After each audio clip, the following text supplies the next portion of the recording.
bastion of democracy. Today, it's become a bastion of censorship. Police hunt down and charge anyone who expresses what the government says is a wrong idea. Dale Hurd brings us that story from London. When a British lawyer and free speech advocate wanted to test the United Kingdom's censorship laws, she tweeted that perhaps her cat is a Methodist because it likes Dreamy's cat treats. Then she asked a friend to report her for hate speech against Methodists to see what might happen. And local police issued a case number. Sarah Phillimore then tweeted more nonsensical posts about her pets and says she now has a police record. And it was recorded under the heading, "A Barrister Posting Hate."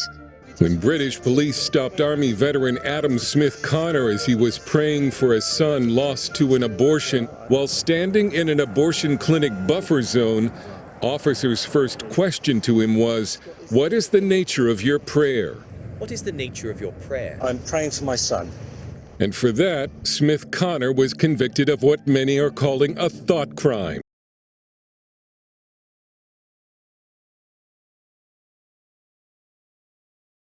Dr. Kelvin Wright, also a British Army veteran, saw his military career effectively ruined after being put through an Army disciplinary process for sharing a social media post in favor of women's rights that offended a transgender British soldier.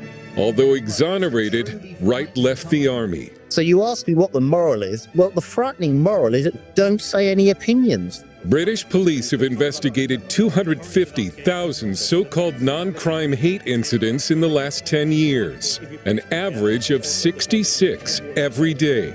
And some have gone to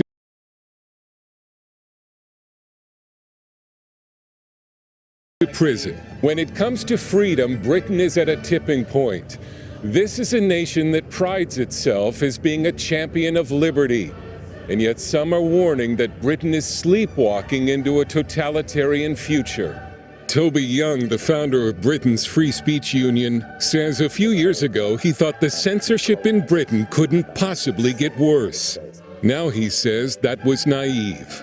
I liken it to falling through a burning building. You know, every time you think things can't get any worse and you've finally reached rock bottom, the floor gives way and you're falling again. Some, like London Telegraph columnist Alison Pearson, have been investigated for social media posts a year or more old, what Toby Young calls offense archaeology. Get charged with a non-crime hate incident and it can become a stain on your career, showing up on background checks.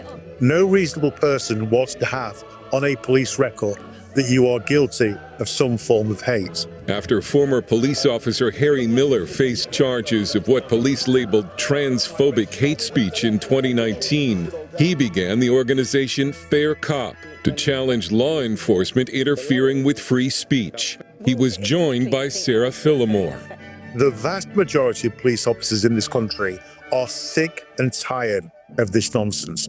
They too have to be careful about the opinions that they express because they too can find themselves at the wrong end of a non-crime hate incident, a disciplinary, and potentially being thrown out of the police force.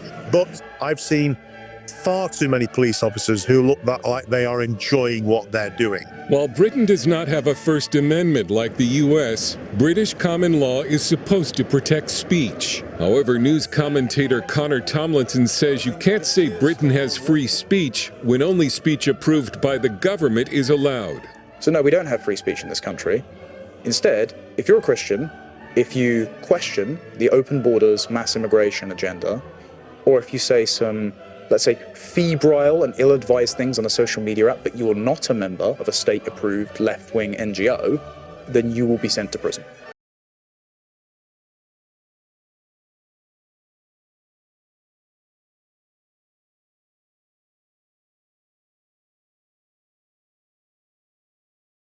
Adam Smith Connor says his legal ordeal has been personally tough after he fought for freedom in Afghanistan, risked his life, and lost friends there. I've got a profound sense of sadness that for our nation, that the fact that we have plummeted to such a depth so quickly.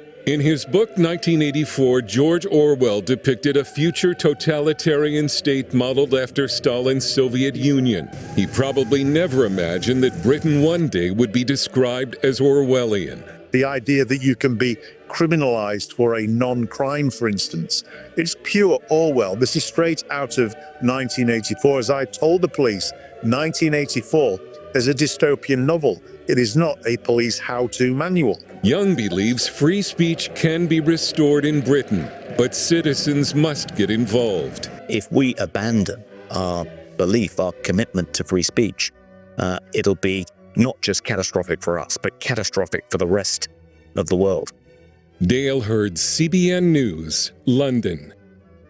Well, we need to get back to the principle of the, quote, free world, close quote, that we don't have this kind of Orwellian culture.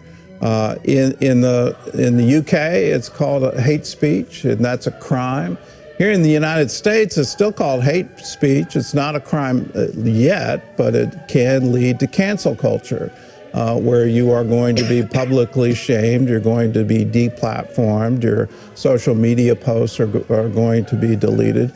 We've all gone through that, and just look at some of the disinformation coming out of the so-called elite, whether that was on COVID and the origins of COVID, whether that was on Hunter Biden's laptop, where you have a whole panel of foreign intelligence experts say this is Russian disinformation and we need to squelch all these reports and you can't put any information up on any news site or any social media site. It's already happened, and where is the outcry and where is the outrage over it? Look at the roots of this, and it all goes back to totalitarian governments founded under a communist utopia, where anything that's against the government or against communism is considered counter-revolutionary and has to be completely wiped out.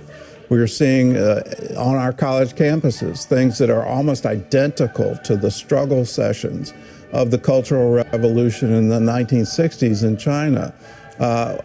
Do we really want to go down that path? I, for one, no.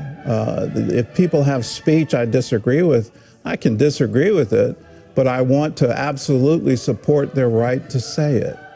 Everyone should have freedom of conscience. Everyone should have freedom of speech. Everyone should have freedom of thought.